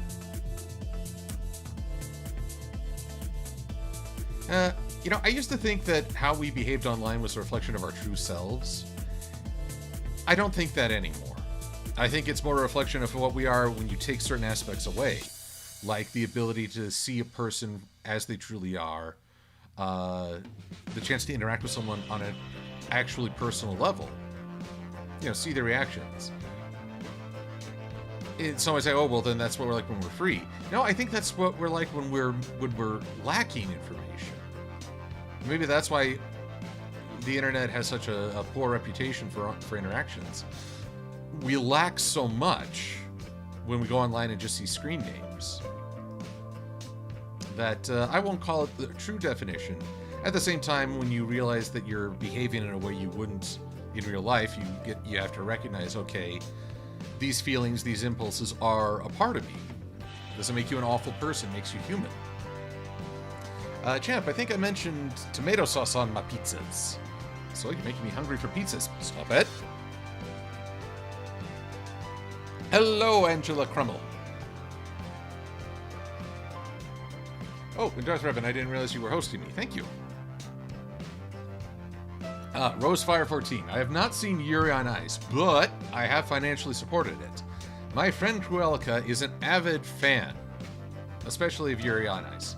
So, while I was at Nightmare Night Dallas, there was an anime store just down the street. So I took a little time during this lull point. This was back before I got into vending, at which point there is no genuine lull point. And I went and got her an early Christmas gift. Yuri on Ice. But I'll tell you true. I also got another friend, JoJo's Bizarre Adventure, the first season. And when I showed it to him, he gave this, oh! It was so powerful. It's like 5 Christmases rolled into one expression. And I realized I'd made a terrible error. I peaked. I could never again surprise him with such a gift. I just spoiled every other Christmas. It's like, how can I top this now? He's been asking about flamethrowers for like years, but yeah, no, I can't. I can't top it that way. I think I would die.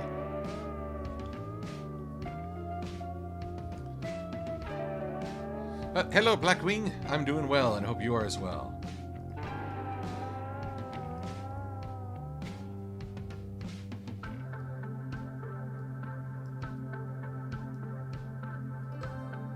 Let's see here. Just getting this last bit of hair. So pony hair is always mane. Pony mane is always so much more intricate. Just overlapping curls. And let's cheat a little. It's the same hat. Gosh darn it. Let's copy this here hat. Hats off to you.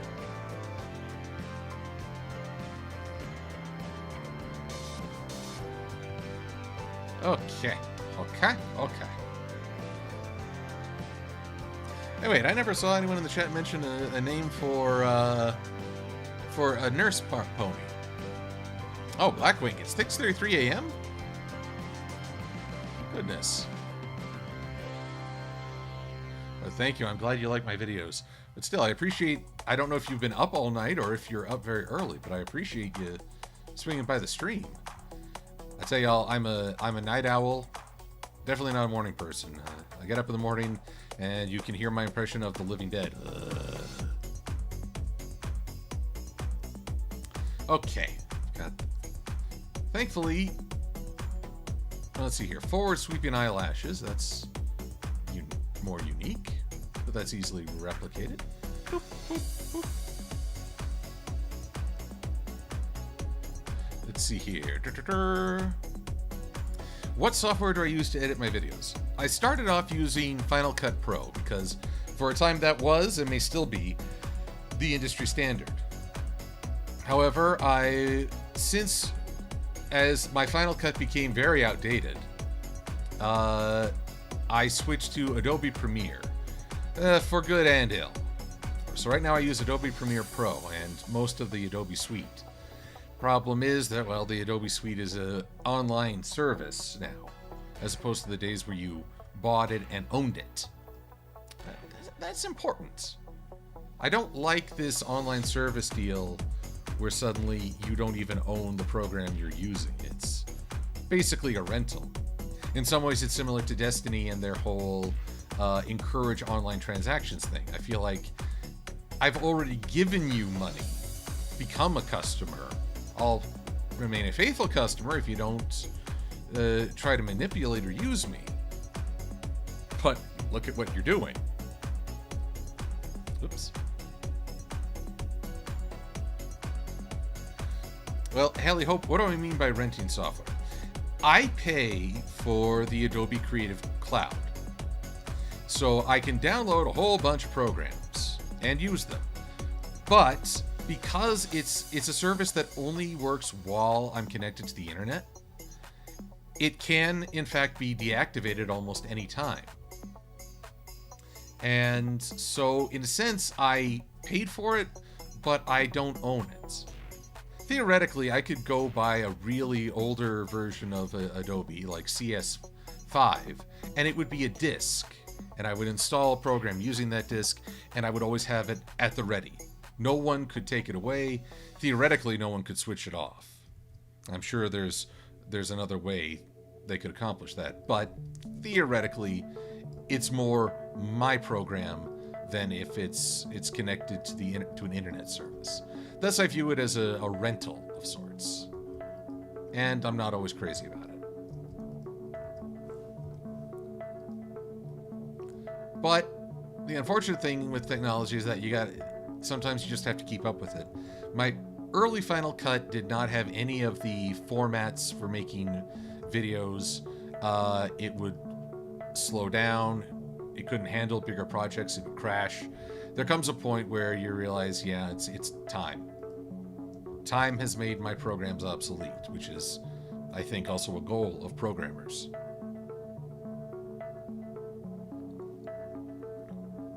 Elk Pony, never mind, but I don't even know what I'm not minding. Oh, or program editing. Yes, you got it right with Illustrator. Oh, Frostbite, I'm always going off the rails on a crazy train. Let's see here. Make the head a little bigger. You know, it's funny. My Little Pony, it makes the heads bigger than the bodies for sure, but then Pony Life does it so much more, and I don't like the look so much. It's rather odd. Maybe it's just that I'm used to Friendship is Magic style. I imagine there'll be a shakedown period when G5 starts, and I just have to get used to this new style. That is true of anything new. Don't feel bad if you're if you're not accepting the new right away. That's natural. Just give yourself time to actually see if you like it. My friend the Kaiju no Kami has a good policy with a new show. He'll give it 3 episodes. And if after 3 episodes he can make a more informed opinion than if it were just 1. Though I will maintain there are some episodes where 1 is all you need. One great example is an anime called X-Arms, and I am okay with giving this free publicity because it's one of those so bad it's funny things. It's like a experience. It's like a unicorn turning itself inside out. But the animation in that was so awful. I actually kind of want to get my friends to see it just to know their reactions. This is different from like the story I mentioned earlier that was such an offensive message and idea. Because in that one, I feel like the bad is actually damaging. It's disrespectful to people who live through genuine horrors. It's incredibly dismissive of history and done just for a cheap shock value. So there, I'm still complaining about it. Jeez. Champ, oh, well, this requires some discretion. The question is, have you ever dealt with any coworkers that make you wonder, how did they get this job? I have, but I think that's inherent to any workplace. It's one of those things where you don't know a person's history or how they contribute.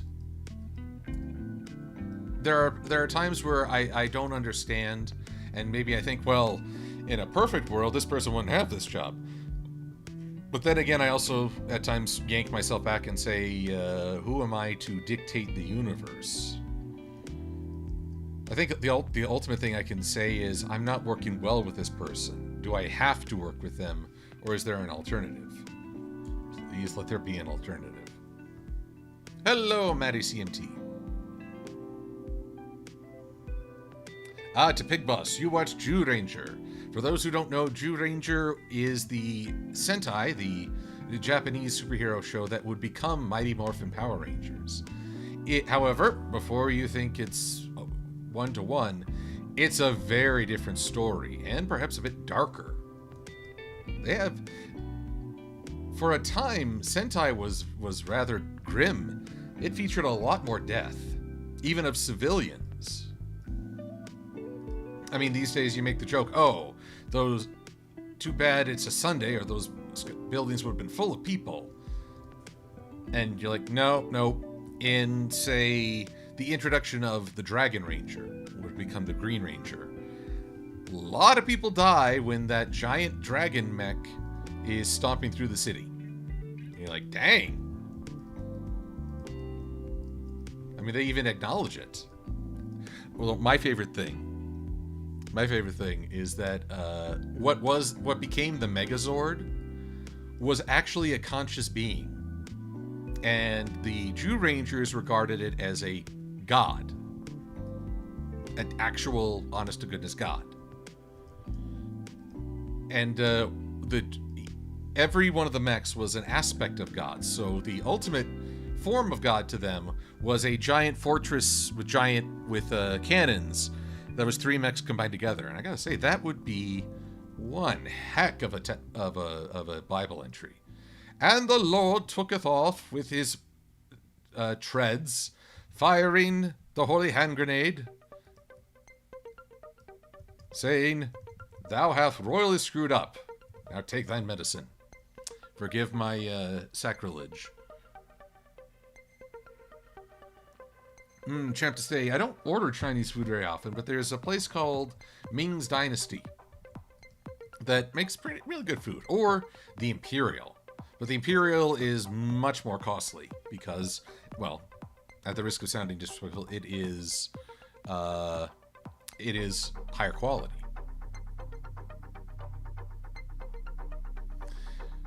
Brianna Sakri, I have never looked into the idea of a VTuber. I mean, is there someone I could hire to, say, make a Silver-Quill VTuber? Because I would want my hippogriff above all. Oh, Helsing Ghost. I like this. This pony right here, the one that I'm moving around, Nurse Hay Fever. That is brilliant. And yes, to Pig Boss. What is called Dragon Zord here in America was Dragon Caesar. Which, this is kind of weird. I think it, like, represents life. It is the aspect of God that represents life. But it goes on a murderous spree. What the hey?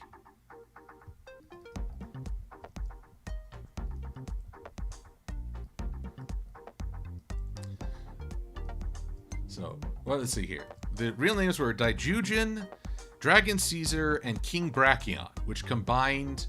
I forget what the final form of this divine figure was, but it's basically a giant fortress mech. Also, I'll say this. Daijujin, if he's supposed to be God, he actually fired on the Jew Rangers when he felt that they were being disrespectful. Especially the Red Ranger Geki. And it's like, wow, okay, this guy's clearly Old Testament. Oh no, what did I... I accidentally moved my golden mean. So, I enjoy sometimes seeing the differences between Power Rangers and Sentai and how they adapted it. Because sometimes, you know, what works for a Japanese audience might not work for an American. There are cultural aspects. And sometimes, if the Sentai is steeped very heavily in Japanese mythology, well, or influences... thank you to Pig Boss. Ultimate Daijujin. Let's see here. Frostbite. Your thoughts on how music affects an audience's reaction to a scene in both the movie or show? You know, I think music, even when you're not paying attention to it, is a huge influence. It can make a scene more hilarious. It can maybe feel dissonant. That's always a possibility. So, yes, I would readily say that music has a tremendous influence on the audience, even when they're not aware. And sometimes, though, like, if the music is being really serious and the scene is just ridiculous, then it may unintentionally add to the humor, as the music is saying, do this, but you're like, no. This is too ridiculous for words.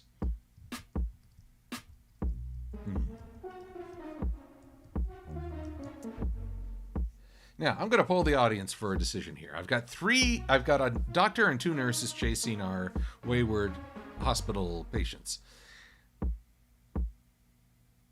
I am wondering if I should include the little Philly nurse who was part of the efforts. Where'd she go? Oh, I thought I had that screenshot up. And there is this guard. But what do you think? Are these 3 enough for basically a focused scene? Or just a little bit more? While I wait for people's answers, I will say, Champ, I love sesame chicken. I usually order that if I'm getting Chinese. Darth Revan commenting on the commenting that in Shikenger, which was Power Rangers Samurai, it was a commentary on the class system, and America didn't have to contend with that particular form of classism. So yeah, a lot of Shiken Power Rangers Samurai was lifted too heavily from its Sentai origin. All right, I'm seeing folks. They think it's enough. I think they're enough. You want to go for this? I say go for it. That stallion should be Sub-Zero. Sub-Zero. Come over to a Red Cross. Honestly, I took that for the medic I used in the Princess Tears. Red Cross seemed like a good one.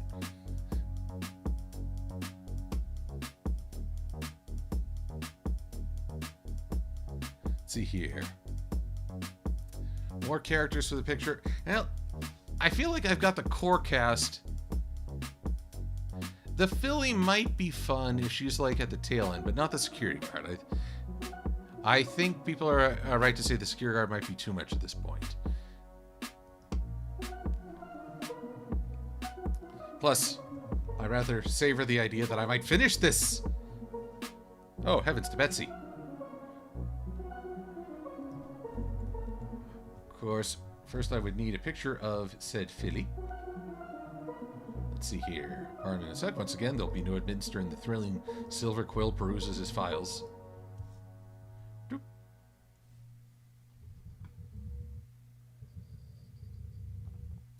Although I also realize that we're coming up on the conclusion of the stream, and I don't want to take everyone's time. I think adding her will be good. It'll also provide me a reason to get a pose set together for ponies running. One, I have a small library of basic poses, but I've also started building a parts. Let's see here. Come on, open up for me. Come on, you can do it. You can do it. You can't see it on the stream, but I've got the spinny beach ball of doom. There we go.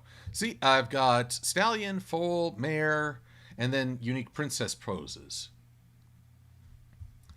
So I've only got a few foals, and while I have a stallion walking cycle, boy do I could build more resources. The idea being, with enough of these, I don't have to draw everything from scratch. I'll have something ready or easily modified to go boom, boom, boom, and hopefully increase my production time.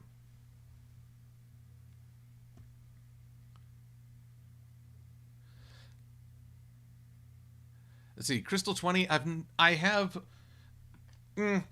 sort of a low budget katana prop sword, but I've never held a real one, like with an edge and probably much better balance.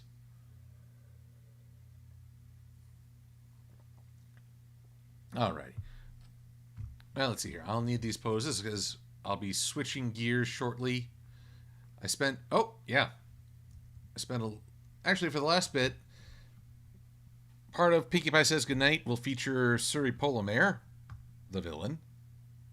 Or, well, I could think of certain words to describe her, but I'm trying to be family friendly as best I can. So, I'll just call her, and she can go.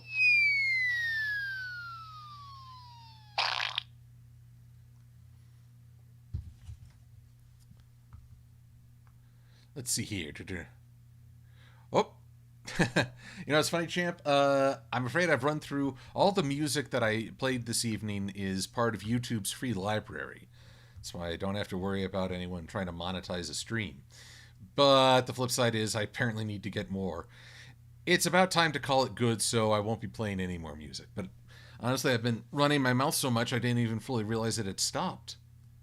I guess that's one of the things. Music, it gets you going on a rhythm, and then you may not even realize when it stopped, but something feels different.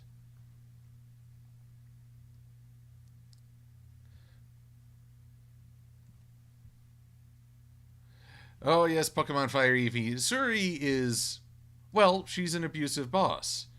You may ask, how did this person get this job? But in Suri's case, it's more, why should she get to keep it?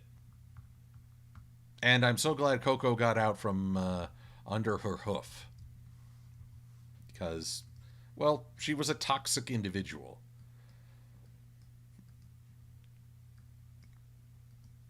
Now, I call her a villain. I mean, there are characters like Flim and Flam and Suri and even Sven Gallop. They're characters who try to take advantage of the situation and twist it to their benefit. Though I think in the context of My Little Pony, a villain, a true villain, is someone who's looking to wipe out the system that is Equestria.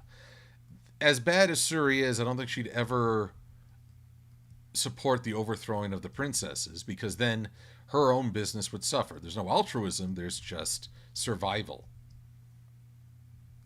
And it's pretty hard to. I think it'd be pretty hard for a fashion designer to really get survival as a tyrant is taking over. That would take some truly ridiculous swindling. Actually, Flim and Flam would take notes at that point. So, as I muse, quite absurdly,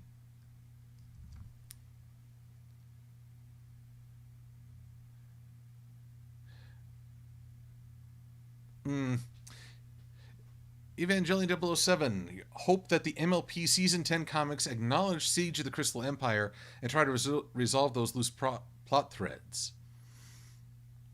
I hate to say it, but given Sombra's return, there are things I like about Siege of the Crystal Empire. I actually like their depiction of Sombra more than the show.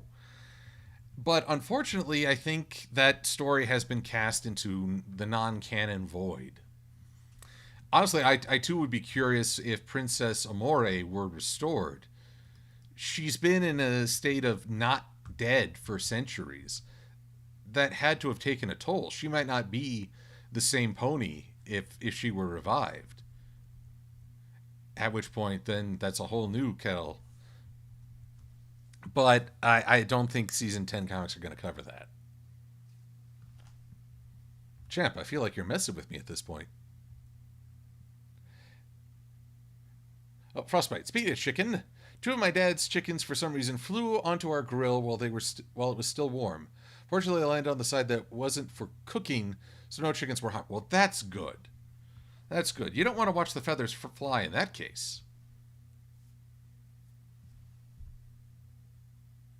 Heli Hope, state of not dead. I am very firmly in that state, but I have a dual citizenship with the state of confusion.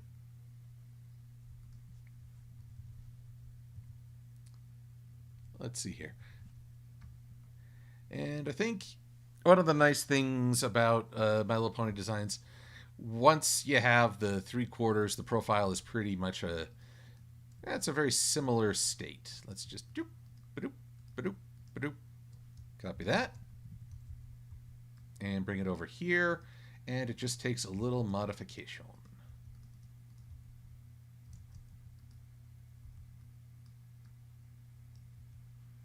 Let's see. Yeah, now it feels definitely quiet without the music. I feel weird. But I don't want to get hooked again because I'm going to call it good in just a few minutes.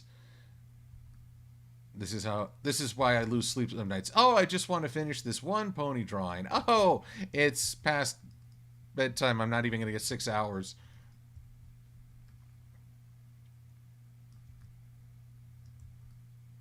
Go.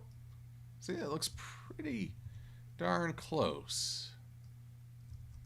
And all I have to do is mask off these ends. So, transparency. Boop.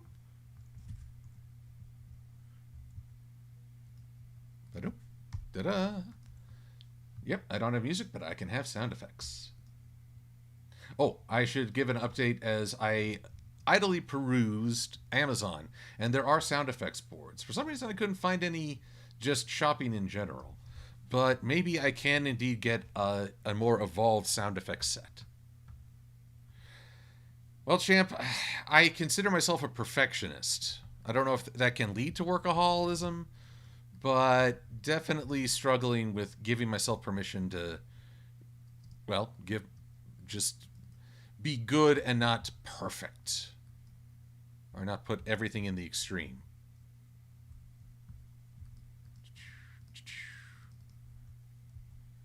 Because I'll tell you the truth, guys, there are days where I beat myself up. Oh, you're not working fast enough. You've got too many outstanding obligations. And I'll tell you what that accomplishes. Diddly a squat.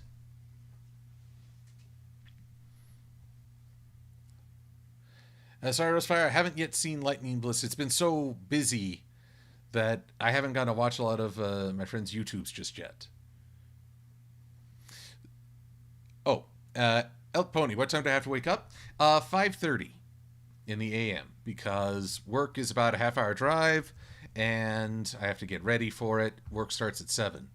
Goes until theoretically 4, but it's really, as things demand.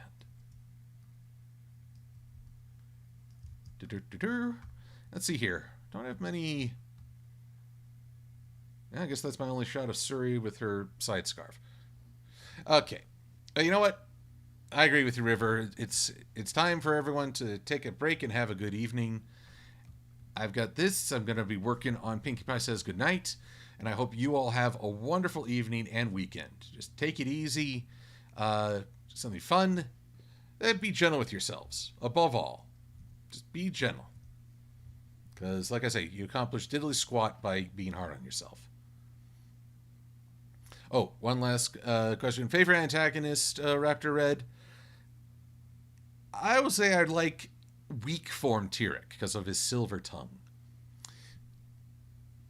Alrighty. Everyone, have a great night, and I will see you again. I'm Silver-Quill. Thanks for